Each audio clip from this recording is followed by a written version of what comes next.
1866년 8월 21일 미국 상선 제너럴 셔먼호가 평양에서 가까운 대동강 어귀에서 좌초되고 맙니다. 곧 제너럴 셔먼호 선원들과 조선 관군 사이에 전투가 벌어지게 되고요. 배는 불에 타고 말아버리지요. 이것을 역사는 제너럴 셔먼호 사건이라고 기록하고 있습니다. 그런데 그 제너럴 셔먼호에는요, 미국 선원들만 타고 있었던 것은 아니었습니다. 그 배에는 로버트 토마스라고 하는 선교사가 타고 있었습니다. 그는 영국 웨일즈 지방에서 태어나서 목사가 되었는데요, 아내와 결혼하자마자 바로 중국에 와서 선교를 하기로 마음먹고 또 실제로 두 사람이 선교를 중국으로 갑니다. 그런데 얼마 가지 못해 이제 신부가 된 지 얼마 안 됐던 아내가 풍토병으로 그만 사망하고 맙니다. 시리에 빠져 있었던 토마스 선교사였지만은 다시 기도하는 가운데 그 중국 바로 옆에 자그마한 나라가 있는데 그 나라에 아직 복음이 들어가지 않았다라고 하는 소식을 듣고 그곳에 가 복음을 전하기로 마음먹고 기도합니다. 그곳이 바로 조선이었습니다. 때마침 기도하는 가운데 미국 상선 제너럴 셔먼호가 조선으로 들어간다는 소식을 듣고 그 배에 함께 탄 것이죠. 배에 불이 나자 토마스 선교사는 한문으로 된 성경책을 가슴에 안고 강으로 뛰어들었습니다. 그가 대동강변에 도착했을 때에 그 광경을 구경 나온 수많은 평양 백성들을 향해서 야소, 야소 그는 외쳤습니다. 당시에 예수를 야소라고 불렀던 겁니다. 즉 오늘로 치면은 예수, 예수를 소리쳐 외쳤던 것이지요. 그리고 자신의 품에서 성경책을 꺼내어 그들에게 전해주려고 했습니다. 하지만 평양 백성들 중 그 누구도 토마스 선교사의 그 간절한 외침에 반응하는 사람들은 없었습니다. 오히려 그런 토마스 선교사를 가로막아선 조선 병사가 있었는데 그의 이름은 박춘권이었습니다. 박춘권이 토마스 선교사의 목을 치기 위해서 칼을 빼들었습니다. 토마스 선교사는 자신이 죽게 될 것을 직감했고 그 순간 자신의 품에 있던 성경책을 대동강변 모래사장으로 던집니다. 그리고 마지막에 기도를 마친 후 박춘권에 의해 순교당합니다. 그의 나이 27세, 조선 땅에 최초로 들어와 복음을 전하기 위해 순교한 최초의 선교사로 기록되어 있습니다. 그 모든 난리가 다 정리가 되고 밤이 되었습니다. 박춘권도 집으로 돌아왔습니다. 그런데 자려고 누웠지만은 도무지 잠이 오지 않는 겁니다. 자꾸 낮에 자신이 목을 쳐서 죽인 서양 사람 생각이 나는 겁니다. 그리고 그가 마지막 죽기 전에 자신에게 건네주려고 했던 책이 떠오르는 겁니다. 그는 밤에 몰래 대동강변 모래사장에 버려져 있던 그 책 하나를 주워 집으로 가지고 옵니다.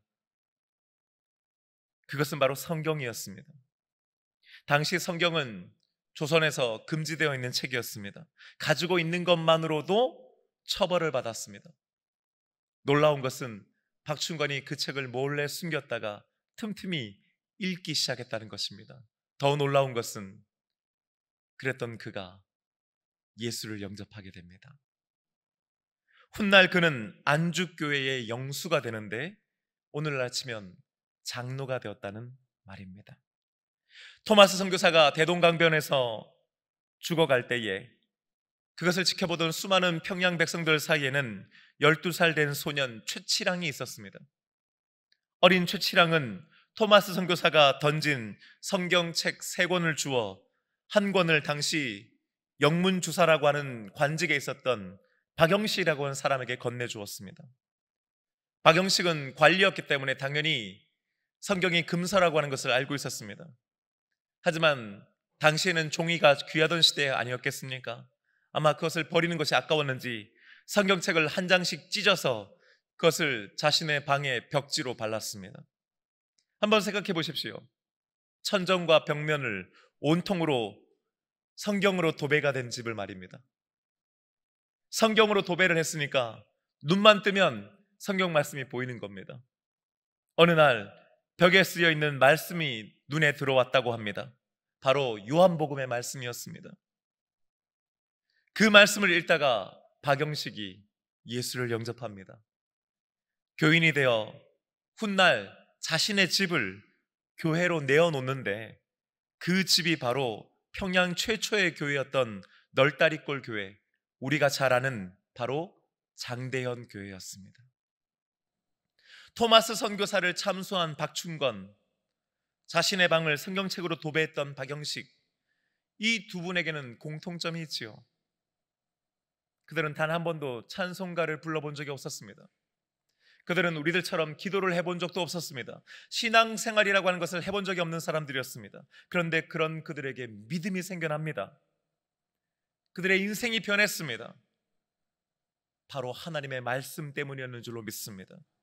토마스 선교사가 죽기 전에 조선 백성들을 향해 던졌던 그 하나님의 말씀, 그 성경의 말씀이 이 두 사람을 변화시킨 것입니다. 이 두 사람을 살린 것입니다. 기독교는 말씀의 종교입니다. 하나님의 말씀은 살아있고 힘이 있고 능력이 있고 운동력이 있는 줄로 믿습니다. 하나님의 말씀이 한 사람에게 떨어지면 그 말씀으로 말미암아 그의 인생이 바뀝니다. 하나님의 말씀이 한 가정에 임하면 그 말씀을 그 가정이 받아들이면 그 가정이 변하게 되는 줄로 믿습니다. 하나님의 말씀이 한 공동체, 나아가 한 나라와 민족 위에 떨어지면은 그 나라와 민족이 변화되는 것을 보게 됩니다. 우리나라와 민족이 바로 그 좋은 예인 줄로 믿습니다. 오늘 우리가 함께 읽은 느헤미야 8장의 말씀에는 하나님의 말씀이 한 나라와 민족 위에 떨어졌을 때에 어떤 일이 벌어지는지를 기록하고 있습니다. 하나님에게 불순종했던 이스라엘 백성들을 향해서 하나님께서는 선지자들을 통해 거듭된 경고의 메시지를 전하셨습니다. 이대로면 망한다, 이대로면 다 죽는다. 하지만 그들은 끝내 하나님의 말씀에 귀 기울이지 않았습니다. 하나님께 돌아오지 않았습니다. 그 결과는 하나님의 심판이었습니다. 주전 722년, 그러니까 BC 722년에 아수르 제국에 의해 북이스라엘이 먼저 멸망당합니다. 그 후 주전 586년에 이번에는 바벨론 제국에 의해서 남유다가 함락되지요. 예루살렘 성이 함락되면서 나라가 없어져 버립니다. 백성들이 포로로 바벨론 제국으로 잡혀갔습니다. 훨씬 더 많은 사람들은 전 세계로 뿔뿔이 흩어지게 되지요. 얼마나 시간이 흘렀을까요? 이번에는 바벨론이 망하고 이제 하나님께서는 이스라엘 백성들이 다시 자신들의 고향으로 돌아갈 수 있는 길을 열어주신 것입니다. 주전 539년, 458년, 그리고 445년 이렇게 세 번에 걸쳐서 이스라엘 백성들은 꿈에 그리던 이스라엘로 돌아올 수 있게 되었습니다. 예루살렘 고향으로 돌아온 것이지요. 하지만 고향으로 돌아왔다는 기쁨도 잠시, 자신들의 앞에 기다리고 있는 것은 불타버리고 무너진 채 방치되어 있는 예루살렘 성이었습니다. 성벽은 무너진 채였고 성문도 불타 없어진 지 오래였습니다. 그 누구도 감히 이 예루살렘 성벽을 재건해야겠다는 생각을 하지 못했습니다. 아니, 생각은 했지만 시작할 엄두를 내지 못했던 것이지요. 바로 그때 하나님께서는 느헤미야라고 하는 탁월한 지도자를 세우셔서 그를 통해 예루살렘 성벽 재건을 진두지휘하게 하셨습니다. 느헤미야 7장에 보면은 마침내 이스라엘 백성들은 무너진 성벽 모두를 다시금 재건하고 거기에다가 튼튼한 나무로 된 새로운 문을 달았다고 기록합니다. 마침내 예루살렘 성벽이 복원된 것입니다. 이제 드디어 그들은 두 발을 편히 뻗고 잠잘 수 있게 되었습니다. 들짐승이나 외부의 적들로부터 자신들을 보호할 수 있는 최소한의 방비책을 마련했기 때문이겠지요. 그러는 사이에 치안도 질서도 안정이 되면서 이제는 좀 성이 자리를 잡게 됩니다. 사람이 살 수 있을 만한 곳이 되어버린 것입니다. 큰 하나의 문제를 해결했습니다. 하지만 앞으로 해결해 나가야 될 문제들 또한 산적해 있었습니다. 그 다음 날, 즉 성벽이 다 완성된 그 다음 날 이스라엘 백성들이 일제히 수문 앞 광장이라고 하는 곳에 모여들기 시작했습니다.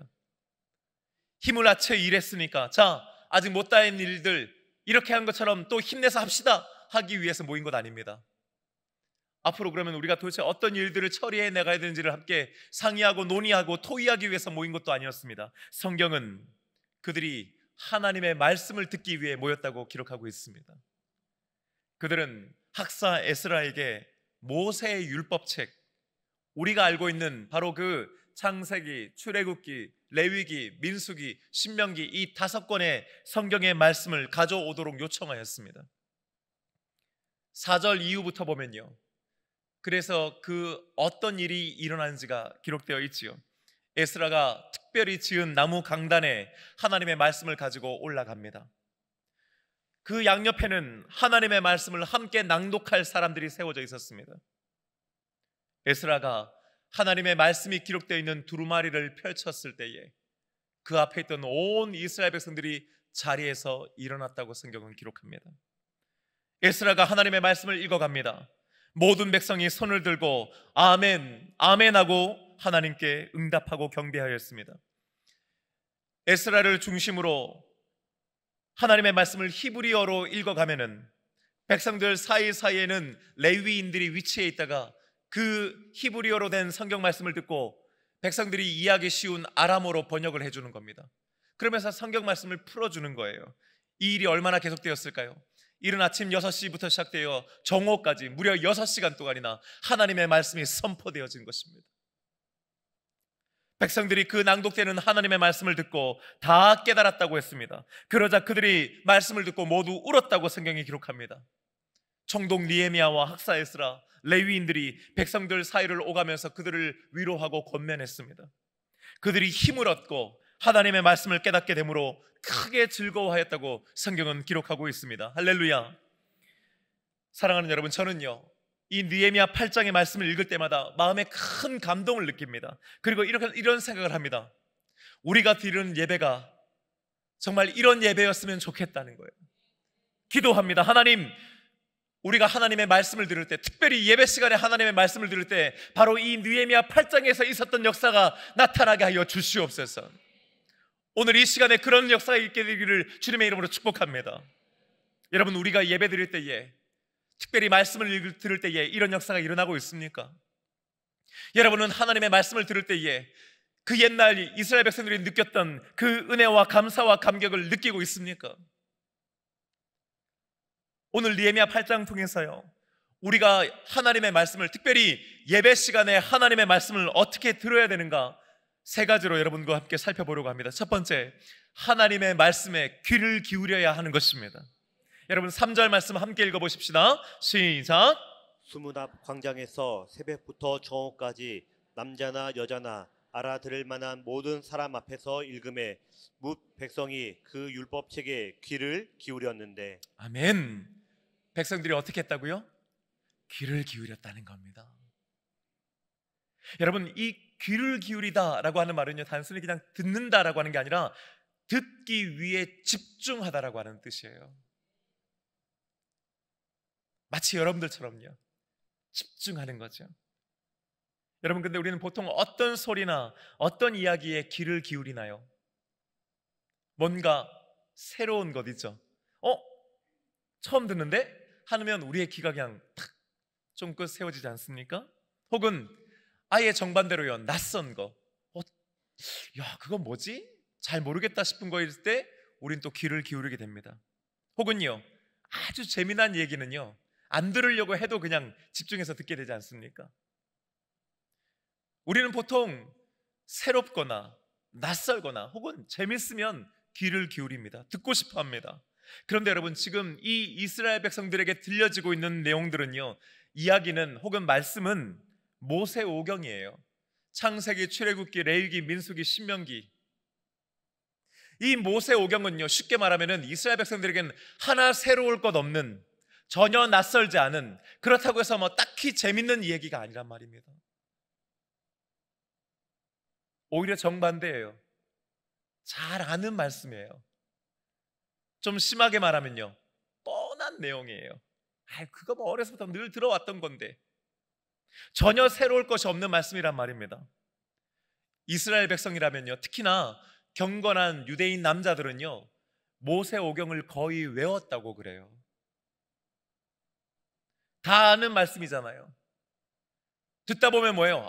저거 다음에 무슨 내용 나오는데? 내가 저거 다 알지. 그런데요, 그럼에도 불구하고 그들이 어떻게 들었다는 겁니까? 귀를 기울였는데 하는 거예요. 사랑하는 여러분, 우리는 하나님의 말씀을 들을 때에 귀를 기울입니까?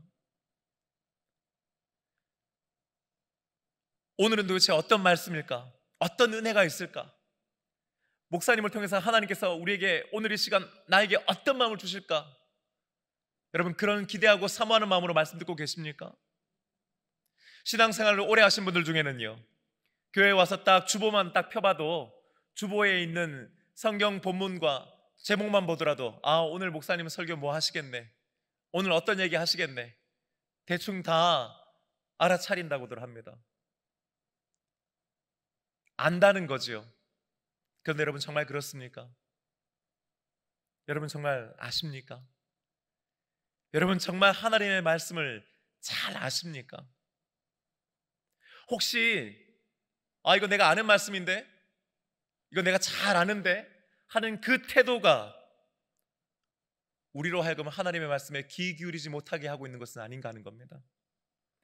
이스라엘 백성들은요, 우리들보다 훨씬 더 그 모세오경을 잘 알고 있었음에도 불구하고 오늘 그 말씀이 선포될 때 귀를 기울였다고 성경이 기록하고 있습니다. 귀를 기울였기 때문에 이해할 수 있었던 겁니다. 귀를 기울였기 때문에 그들이 말씀에 반응할 수 있었는 줄로 믿습니다. 이 시간 하나님의 말씀에 귀를 기울이는 저와 여러분 되기를 주님의 이름으로 축복합니다. 두 번째, 하나님의 말씀 앞에서 일어서야 하는 것입니다. 에스라가 하나님의 율법책을 폈을 때에 모든 백성들이 자리에서 일어났다고 성경은 기록합니다. 여러분, 일어섰다라고 하는 말은요, 예의를 갖추었다, 경의를 표했다라고 하는 의미입니다. 실제로 이스라엘 백성들은요, 하나님의 말씀이 선포될 때에 자리에서 일어납니다. 제가 미국에 있을 때 유대인 회당을 몇 번 갔는데요, 여러분 지금도요, 유대인들은 하나님의 말씀이 낭독될 때에 모두 다 자리에서 일어납니다. 우리는 지금 영상에서 그냥 성우의 목소리로 성경 본문을 들을 때 우리는 다 앉아서 듣잖아요. 유대인들은요, 지금도 모두 다 말씀을 일어나서 듣습니다. 거룩하신 하나님의 살아있는 말씀을 편안하게 앉아서 듣는 것은요, 상상할 수 없는 거예요, 그들에게. 이 말씀은요, 단순히 그러니까 하나님의 말씀이 선포될 때에, 낭독될 때 우리가 그러면 앉아야 되느냐, 일어서야 되느냐, 어떤 우리의 몸의 반응을 얘기하는 게 아니죠. 말씀을 듣는 우리의 자세가 어떠한가 하는 것입니다. 나보다 더 연장자가 혹은 더 존경받고 훌륭한 분의 어떤 말씀을 들을 때 우리는 자세를 바로 하지 않습니까? 예의를 갖추지 않습니까? 하물며 하나님께서 말씀하신다면 여러분 더 말해 무엇하겠습니까? 제가 시카고에 있을 때에 전주 안디옥 교회의 원로 목사님이셨던 이동희 목사님께서 부흥의 강사로 오셨습니다. 이동희 목사님이야 미국에서도 아주 유명했기 때문에 많은 분들이 그날 집회를 위해서 모이셨어요. 부흥의 첫날 첫 설교 시간이 되었습니다. 목사님께서 강단으로 딱 올라오셔서 서셨어요. 그런데요, 목사님께서 아무 말씀을 안 하시고 한동안 가만히 서 계시는 겁니다. 그러니까 모두들 목사님께서 첫날 첫 시간 무슨 말씀 하시려나 호기심 어린 눈빛으로 보는데요, 한참 시간이 지나도 목사님이 설교를 시작을 안 하시니까 회중석에서 웅성웅성거리는 거예요. 목사님 설교 왜 안 하죠? 그런 거죠. 한동안 그렇게 회중성을 쭉 둘러보시던 목사님께서 마침내 이렇게 설교를 시작하셨습니다. 여러분, 두 손을 한번 모아 보십시오. 세 분이 따라 하시네요. 이렇게나 아니면 이렇게나 이게 아니고 여러분 이렇게 모아 보십시오. 기도는 이렇게 하는 것입니다.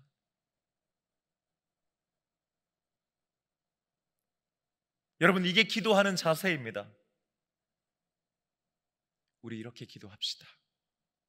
그리고요, 이어서 여러분 한번 바로 앉아 보십시오.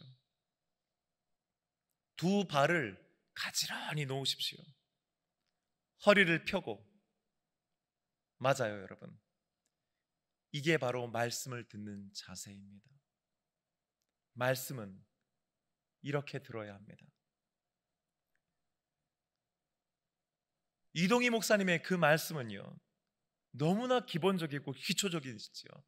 하지만 정말 진지하셨습니다.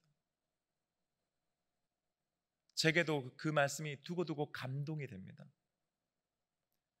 저도 그 이후로는요, 말씀을 들을 때 최대한 자세를 바르게 하고 들으려고 노력합니다. 잘 안 될 때 있죠. 하지만 그래도 그렇게 하려고 애씁니다. 설교 시간은 하나님의 말씀을 듣는 시간입니다. 강의를 듣는 게 아닙니다. 송 목사 얘기를 듣는 시간이 아닙니다. 하나님 앞에서 하나님의 말씀을 듣는 시간인 줄로 믿습니다. 시대가 시대인지라 우리들은 뭐든지 자꾸 쉽고 편하게 하려고 하는 경향이 있습니다. 아무래도 신앙생활에도 그런 시대적인 흐름이 영향을 미치는 것이겠지요. 아유, 목사님, 내용이 중요하지 형식이 뭐가 중요합니까? 하는 생각들이 우리들에게도 은연중에 퍼져 있습니다. 간혹 예배 시간에 커피나 음료수를 드시는 분들이 계십니다. 목이 얼마나 마르시면 그러실까 하는 생각합니다. 그럴 수 있습니다. 하지만 여러분, 가능하시다면은 예배당에 들어오시기 전에 마시고 들어오셨으면 좋겠습니다. 왜 그렇습니까? 우리가 하나님 앞에 예배드리고 있기 때문입니다. 다리를 꼬고 말씀을 듣는 분들도 계십니다. 그렇다고 지금 푸시라고 하는 얘기는 아닙니다. 팔짱을 끼고 말씀 듣는 분들도 계세요. 평상시에 습관이니까 이해하는 부분도 있습니다. 저도 사실은 다리 꼬는 습관이 있어서 자주 그렇게 합니다. 하지만 여러분, 우리가 부모가 내 앞에서 말씀할 때 그런 자세로 말씀 듣지는 않지 않습니까? 회사의 상사나 혹은 사장 앞에서도 우리가 그런 자세로 대화 나누거나 말 들을 수 있겠습니까? 하나님의 말씀을 들을 때는 일어서야 하는 것입니다. 단순히 몸을 이렇게 세우는 것이 아니라 우리의 마음이 하나님 앞에 바로 서야 하는 것인 줄로 믿습니다. 하나님의 말씀 앞에 여러분 경의를 표하고 예의를 지키십시다. 그런 자세와 태도를 가질 때에 하나님의 말씀을 하나님의 말씀으로 듣게 되는 것인 줄로 믿습니다. 제가 여러분 말씀 끝나고 나면 다 같이 일어나서 우리 함께 찬양합시다 하잖아요, 그렇죠? 어떤 분들은 허리가 아프신 분들은 그 시간을 참 좋아하시더라고요.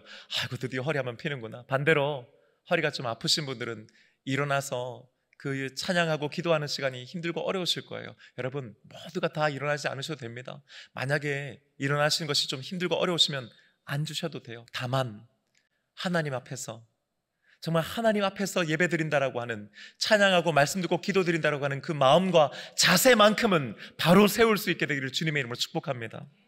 마지막으로요, 하나님의 말씀에 반응하는 것입니다. 에스라가 하나님의 말씀을 낭독했습니다. 그러자 이스라엘 백성들이 손을 들고 아멘, 아멘 하였습니다. 그리고 몸을 굽혀 얼굴을 땅에 대고 여호와께 경배하였지요. 온 몸으로 하나님의 말씀에 반응한 것입니다. 여러분, 하나님의 말씀에 대한 가장 즉각적인 반응은 바로 아멘입니다.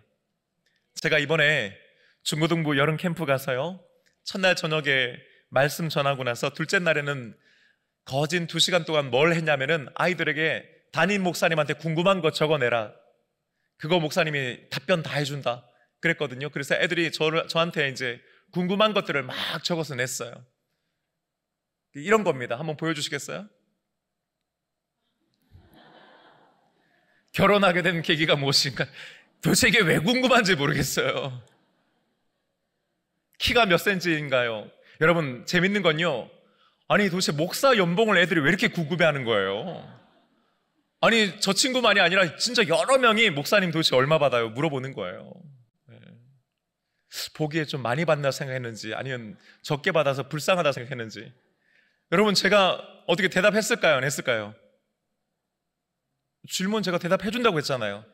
그렇다고 또 얼마 받는다고 하는 건 또 목사 자존심에 또 조금 스크래치가 나는 것 같아가지고 대충 얼마 받는다고 얘기해줬어요. 그뿐만 아니고요, 어떤 친구는 사모님을 얼마나 사랑하시나요? 이걸 묻더라고요. 도대체 그게 왜 궁금한 거예요 도대체?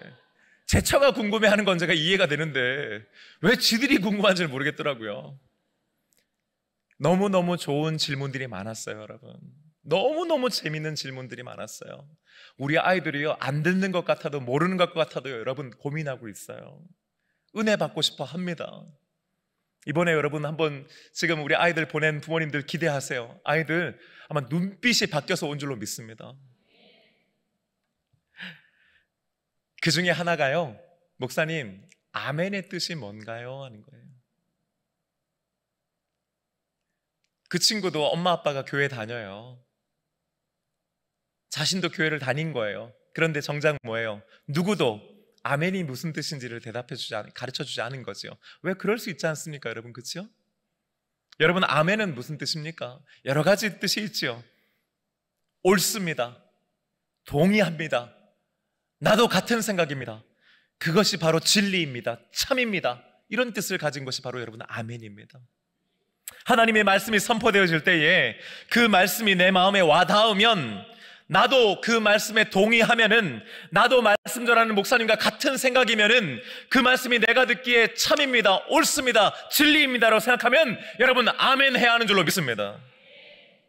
어떤 분들은요, 설교 시간이나 예배 시간에 적극적으로 아멘 하시는 분들이 있어요. 어떨 때는 포인트를 잘못 맞춰가지고 막 아무 때나 아멘 하실 때도 있지만은, 어떤 분들은요, 해야 되나 말아야 되나 고민하는 분들이 있어요. 하고는 싶은데 이게 입이 잘 안 떨어지는 분들도 있을 겁니다. 또 어떤 분들은요, 다른 사람이 아멘 하는 게 그게 조금 약간 눈에 거슬리는 거예요. 누구야? 하고 꼭 쳐다보는 분들이 또 있어요. 설교 시간 내내 한번 아멘 안 하시는 분들도 계시지요? 굳이 왜 아멘 해야 되냐고 묻는 분들도 계시고요. 심지어 목사님 왜 자꾸 아멘을 강요하냐고 좀 언짢아 하시는 분들도 계실 수 있습니다. 그런데 여러분, 제가 오늘 정리해 드릴게요. 예전에 보니까 개그 프로 보니까 답정남, 답정너 있던데, 제가 답정목으로 답을 정해드리는 목사로 제가 알려드리겠습니다. 여러분, 결론부터 말하면 아멘 하셔야 합니다. 일단 오늘 말씀 본문에 이스라엘 백성들이 하나님의 말씀을 듣고 아멘, 아멘 응답하였다고 기록하고 있습니다. 어디 그뿐입니까? 또 있습니다. 시편 106편 48절의 말씀, 여러분 우리 한 목소리로 읽어보십시다. 시작. 여호와 이스라엘 하나님을 영원부터 영원까지 찬양할지어다. 모든 백성들아 아멘 할지어다. 할렐루야. 아멘. 모든 백성들아 뭐 할지어다? 아멘 할지어다. 하고 싶으면 해, 마음 생기면 해, 안 하고 싶으면 어쩔 수 없고 그렇지 않았어요, 여러분. 해야 하는 것이라고 명령형으로 분명히 기록하고 있습니다. 여러분, 아멘은 단순히 추임새가 아닙니다. 목사 설교할 때 목사 기분 좋으라고 해주는 격려나 응원이 아닙니다. 여러분의 믿음을 자랑하기 위함도 아닙니다.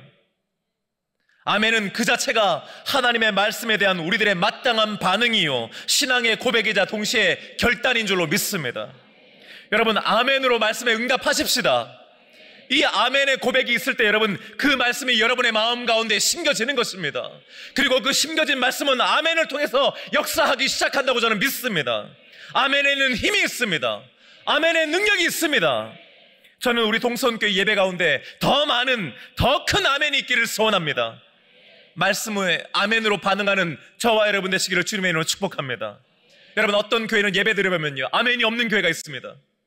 여러분, 물론 아멘을 한다고 해서 대단한 건 아니지만은, 특별한 걸 수는 없지만은, 제가 적어도 지금까지 목회를 해오면서요, 많은 교회를 방문해 봤지만은 아멘 하지 않는 교회 치고 뜨거운 교회를 본 적이 없어요.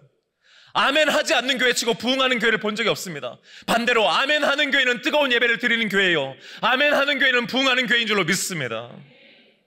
하나님의 말씀에 귀 기울이고요, 하나님의 말씀 앞에 일어서고요, 하나님의 말씀에 아멘으로 적극적으로 반응하게 되면은 그렇게 예배 드리는 사람들에게 변화가 생깁니다. 여러분, 그것은 바로 그들 모두가 울었다는 것입니다.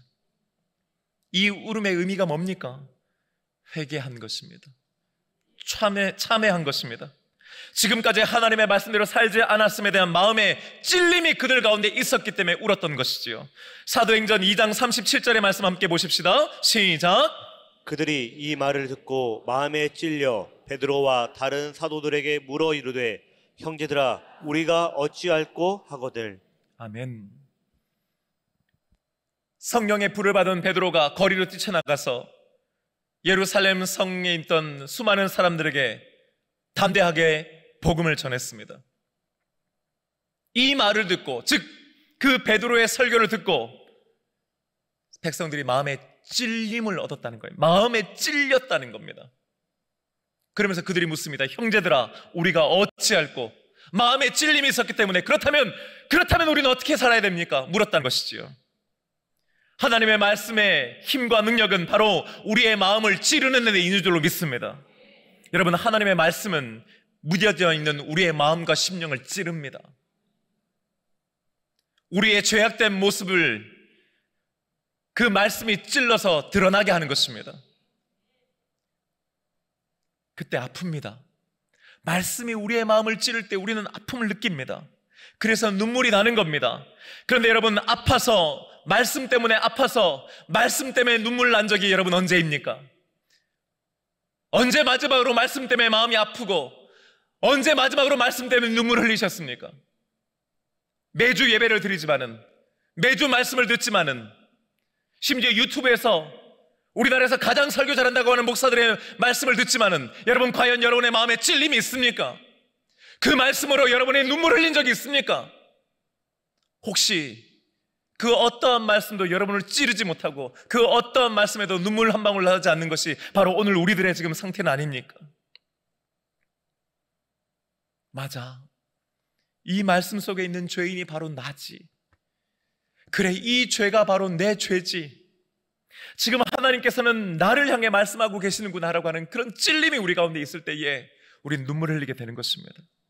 저는 설교자로서요, 하나님의 말씀을 듣고 저와 여러분이 아파서 눈물을 흘리기를 원합니다. 여러분, 저 자신이 그냥 들으나 마나 하나 마나 하는 그런 설교를 하지 않고 좀 마음이 힘들고 어렵더라도, 여러분이 마음이 좀 불편하더라도 여러분의 마음을 어떻게든 찌르고 어떻게든 여러분의 마음이 좀 불편할 수 있게 되기를 저는 원합니다.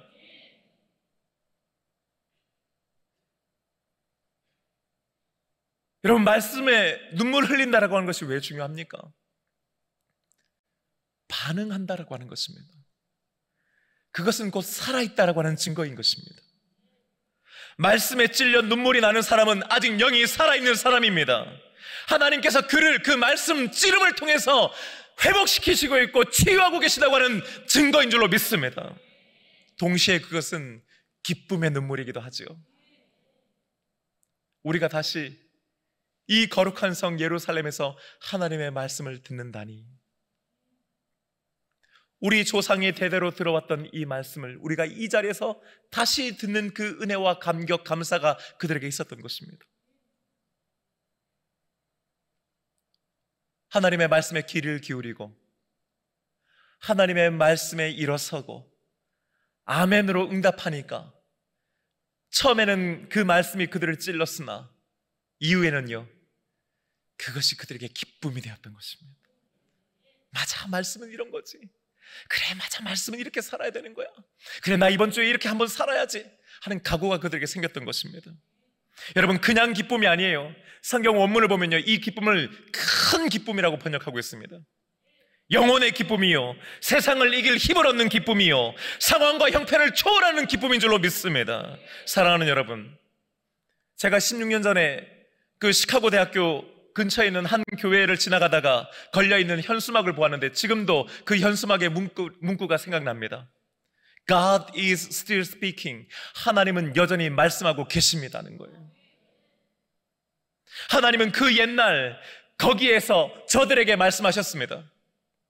그리고 그 동일한 하나님은 바로 지금 여기에서 우리에게 말씀하시는 하나님이신 줄로 믿습니다.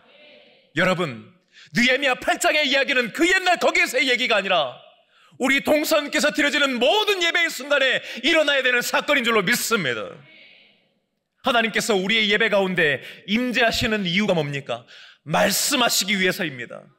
우리가 왜 굳이 이 무거운 여름에도 하나님의 말씀은 하나님의 예배의 자리로 나옵니까? 하나님의 살아계신 말씀을 듣기 위함인 줄로 믿습니다.